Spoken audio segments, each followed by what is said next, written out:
Welcome back, Cubs. Direwolf here. And today, I'm responding to Riley Dennis and his opinion that your sexual preference is bigotry. That's right, he's saying that you should be attracted to both sets of genitals and both sexes. Otherwise, you are a bigot. And if this argument sounds familiar, it is. Because he made this same argument in a video he made 5 months ago, which was actually one of the very first videos I ever responded to. However, it would appear as though he did not get the message because he still feels he can control what people are sexually attracted to. He seems to think he can shame people by calling them bigots into feeling attracted to everyone, no matter what they look like and no matter what their genitals are. And if you're thinking that sounds completely idiotic and insane, you're right. But let's hear what Riley has to say about it. Recently on the internet, there's been a lot of discussion around genital preferences and transphobia.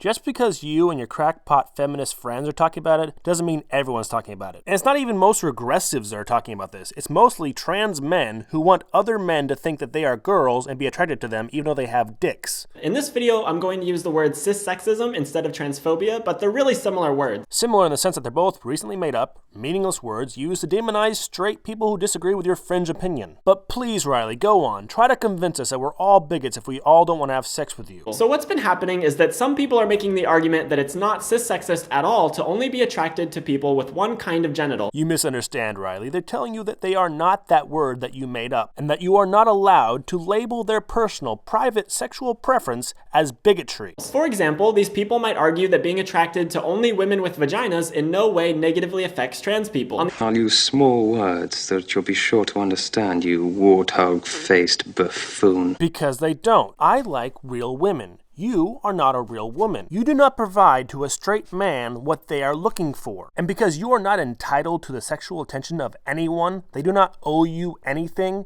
You're not being denied something when they say, I'm not interested in you. You don't meet the requirements for the job. You are free to apply elsewhere. You lack the skills and equipment to do the job. You're just not a good fit with our company. On the other hand, I would argue that it's more complicated than that. No, it is not. We all have our implicit biases built into our preferences. Preferences are a bias, but not all biases are bigotry. I might prefer blonde-haired girls, but it doesn't mean I hate brunettes.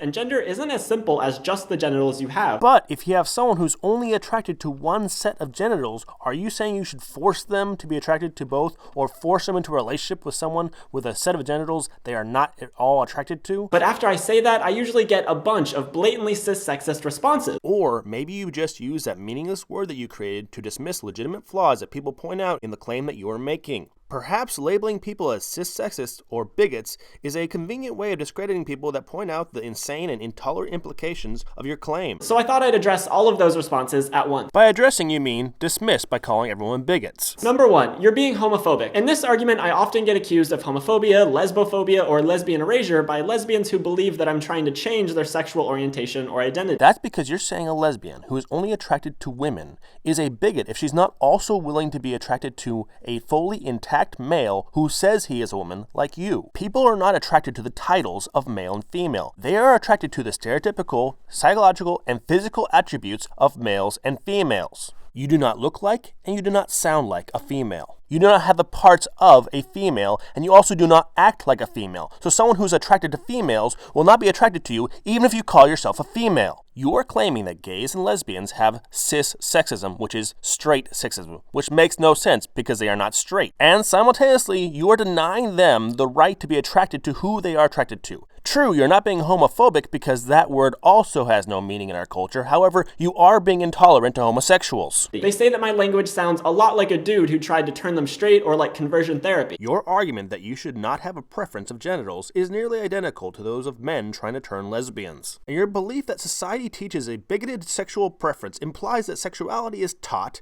and that it can be untaught. And this is exactly the argument used by those who do conversion therapy. The argument that homosexuality and transsexuality is biological and not psychological, not a choice, is inconsistent with your statement that genital preference is a choice. And it is readily apparent because that is why not only anti-social justice warriors and anti-feminists are pointing this out to, your own regressive fans are pointing out your blatant intolerance. Those responses are rooted in cissexism. This is because I'm not telling lesbians that they can't be lesbians. If you're a woman who only likes women, go ahead, identify as a lesbian. But you are telling lesbians they have to be sexually attracted to men who only claim that they are lesbians and have none of the physical attributes that the lesbians are attracted to. People are not attracted to the title that you identify as. They are attracted to the reality of what you are. You are a straight male who claims to be a female, and lesbians are not attracted to straight males. And you, a straight male, are attracted to lesbians. Like many ambitious straight males before you, however, you've taken it one step further. You identify yourself as a female, hoping to become attractive to lesbians. And now you're telling them that they need to be sexually attracted to you as well, even though you are a man and not what they are looking for, because you claim that you are a female. Just because you claim you're a female does not make you any different than any of the other straight men who try to woo lesbians. Except in one way. You are the only one I've ever seen who's been successful. You've done this by using the regressive social justice warrior ideology to get laid. Good job. But some women have penises. Look up idiot in the dictionary. You know what you'll find? Picture me? No! The definition of the word idiot, which you fucking are! No biological women have penises unless they've gone through a transition to become male. You're either male and have a penis, or you are female and have a vagina, or you are transitioning between one of the two. When a lesbian says she's sexually attracted to women, that means she is sexually attracted to physical attributes of a woman. So just because someone calls himself a woman and dresses like a woman, if they have a penis, they don't have what the lesbian wants from them, and it is bigoted of you to say they must be willing to have sex with someone with a penis even though they are not attracted to it. You're not allowing them their sexual preference. And if the fact that some lesbians might be attracted to those women offends you, it's because you don't think trans women are real women. Are you insane? First off, lesbians are not offended that some lesbians are attracted to trans women. However, they are offended when you say that they should be attracted to trans women and that they are bigots if they are not. That is the problem. They are not offended by someone else's preference. They are offended that you're telling them what their preference should be, and if they don't have the same preference that you say they should have, then they are bigots. And the sad fact is, a man can never biologically become a woman. You can only change your outer appearance. A man who transitions to becoming a woman cannot bear children. They do not have ovaries. Surgery can no more turn a man into a woman than it can turn me into a cat. You cannot change your genetics. But the problem is not whether someone actually becomes a woman. The problem is, do they have what someone is attracted to? And if a trans woman still has a penis, and the person that is looking at them is only attracted to women with vaginas, then you can't fault them for not being attracted to that trans woman. In fact, you can never fault or judge someone on what they find attractive. That is their personal preference. That's because these accusations of homophobia make it sound like I'm trying to convince lesbians to like men. But no, you just want them to like men who say that they are women, even though they lack the physical attributes and characteristics that they actually are attracted to in women. 'Cause reasons. But I'm not. I'm trying to show that preferences for women with vaginas over women with penises might be partially informed by the influence of a cis-sexist society. What you just said is one of the most insanely idiotic things I have ever heard. Everyone in this room is now dumber for having listened to it. May God have mercy on your soul. This is their personal preference, not societal preference. Try applying your logic to any other fetish, and you'll see it doesn't make any sense at all. Riley, if you don't like furries, does that mean you have a bigotry towards furries, or is this something you're not into?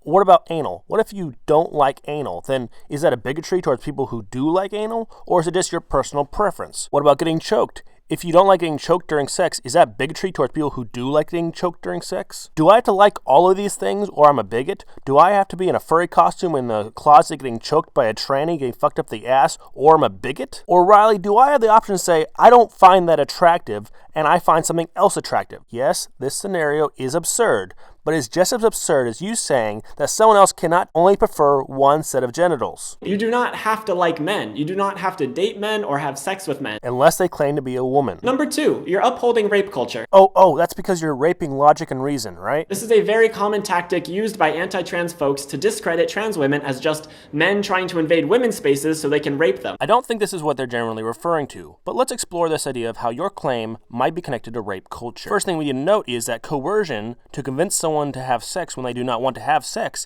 is also considered rape. Also, threatening someone with consequences or shaming them into having sex with you is also considered rape if they don't want to. Even if they're not fighting you and they'll continue to say no, but they are having sex with you because you threatened them, then that is still rape. Also, consider that the regressive left routinely use claims of bigotry to destroy people's lives. Reputations have been destroyed, home and property have been lost, relationships have been ended, kids have been taken, death threats have been sent, and people have been assaulted in the streets over just mere second-hand claims of bigotry. So when you tell people that they are being bigoted if they're not willing to have sexual relations with someone who has genitals that they are not attracted to, then you are coercing them. You're telling them if they're not willing to do something sexually that they are not comfortable with, then they are bigots. And anyone who uses this threat and argument to get laid is getting awfully close to what would be considered rape. Then again, I believe the only people who would be tricked by this argument would be someone who's already retarded. So your argument that you're currently making maybe one day will be used to rape a mentally deficient person. However, more than likely, most people, heterosexual and homosexual alike, will realize what you're saying is complete insanity. Suggesting that trans women are rapists for wanting to be fully recognized as women is extremely harmful. In this debate, no one's saying that transsexual females are rapists because they want to be identified completely as female. The debate is that pre-op, they do not have the physical appearance and attributes of a female, and saying that someone should be open to the idea of having sex with them despite this, and that they're a bigot if they're not, is asinine. I should note that I'm not saying you have to do anything without consent. I'm a big fan of affirmative consent, and you should never feel pressured to have sex with somebody. But you're okay calling someone a bigot because they say they're not comfortable having sex with someone. And if you're such a big fan of consent, why are you willing to coerce someone by threatening to label them as a bigot to acquire their consent? This isn't about an individual. This is not saying you have to have sex with a trans woman or you're cissexist. It's saying that you should examine the societal influences on your preferences. Again, you imply major differences in sexual preference are determined by society teaching it instead of it being biological. By doing so, you're saying that fetishes and being homosexual is a choice, which is the same argument that people who believe in gay conversion therapy use. And your argument is easily proven false by the fact that our culture caters towards heterosexuals and only a few fetishes. However, very many sexual preferences and fetishes still exist that were never taught, including homosexuality. Deviations in sexual preference is common, and we're not being force-fed our sexual preference by the big scary boogeyman you labeled society. You say your claim only applies to society, not an individual basis, because you believe when it's applied abstractly to a thing as big as society that you'll not seem as intolerant. However, to see if your claim holds any water, you need to extrapolate that claim down to the individual persons in society and see how it affects them. There's a massive difference between honing in on individual scenarios and considering wider societal issues and attitudes. Yes, because it's much easier to blame the big scary boogeyman of society and say that you're a victim of this faceless force. But it's much harder to defend the claim like the one you've made when you extrapolate it down to the individual parts of society and see how it affects them individually. If your theory does not function on a person-by-person basis, then it is not valid for the entire society. Number 3, I'm allowed to have my preferences. Technically, you're right. You're allowed to have your preferences and you don't have to change anything. Riley, you should have stopped right there, because that is the simplest, easiest answer to your entire argument. But there's more to it than that, and ignoring the deeper issues by stopping at a surface-level analysis doesn't do this issue any justice. There is no more to the issue. You're trying to invent a victimhood or oppression when there is none. You cannot dictate or condemn someone's sexual preferences, and they are not hurting you. A lack of a preference is not equal to hatred, bigotry, or oppression. Like, you're allowed to have a lot of things. You're allowed to have prejudice towards trans people, but that doesn't mean you should. So we're allowed to have preferences, but doesn't mean we should. We're allowed to have the freedom of will, but doesn't mean we should. You know, you're equating bigotry to preference, and they're not the same thing. You're also allowed to label anyone who doesn't want to have sex with you as a bigot, but doesn't mean you should. So if we look a little deeper into this issue, there's the possibility of your genital preferences being at least somewhat partially informed by growing up in a cis-sexist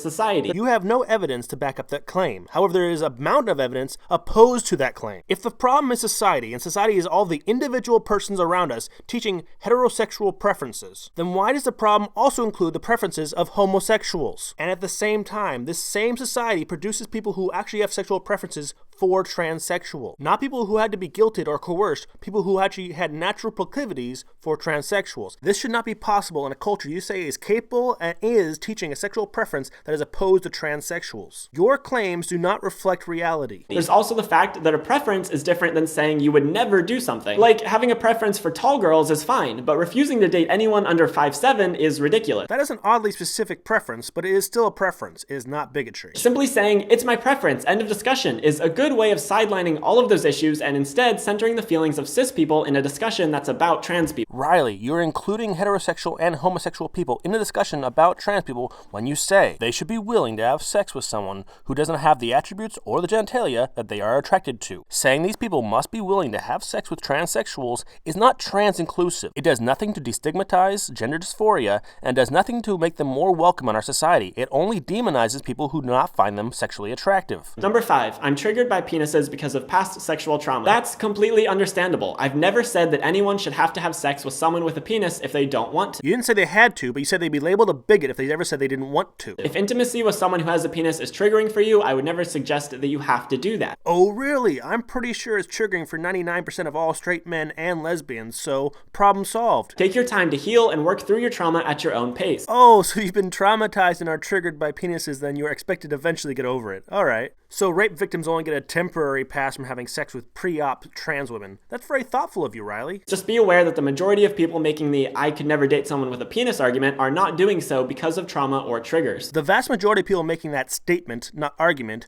are stating the fact that that is not their sexual preference. People's sexual preferences are not learned behaviors. You cannot unteach a sexual preference, and you cannot teach a sexual preference. And you have no right to say someone's sexual preference is good or bad, just like you wouldn't want them to tell you that your sexual preference is right or wrong. You are not a victim. You are not oppressed because someone doesn't want to have sex with you. People are not sexually attracted to the label you give yourself. No girl has ever looked at a guy and said, wow, I find the way he identifies his sexuality so hot. In general, people are attracted to physical attributes of a person. And if you don't have those attributes, then they are not found attractive. And you cannot change that, nor should you try to change that. Direwolf out.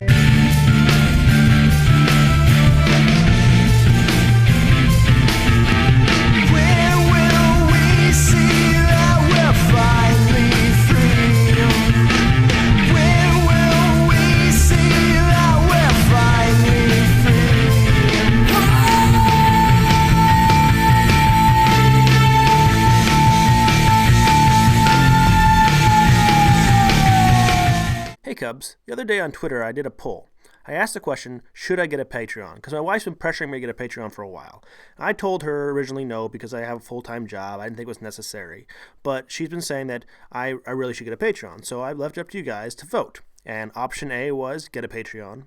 B was don't get a Patreon. And C was to bury my wife out back. 45% of you said to get a Patreon. 10% of you told me not to get a Patreon. And another 45% of you told me to bury my wife in the backyard. So, long story short, I got a Patreon, and I buried my wife in the backyard. I'm kind of new to Patreon, so I don't know how all of it works, but part of my goal is, as you guys know, I'm working on getting some Direwolf merchandise with Direwolf logos and art on it. And one of my goals for the Patreon thing is to do a monthly raffle where I give away some of the merchandise that I'm producing to a random patron or patrons. I'm planning to have my first versions of the merchandise available no later than May. So as soon as the merchandise is available, I will start doing the raffle. If you like this idea or don't like this idea, please tell me in the comments. And if you think there's anything else I could do as benefits for my patrons, please tell me in the comments section. Thank you guys all for watching, and please don't feel like I'm trying to pressure you all to become patrons.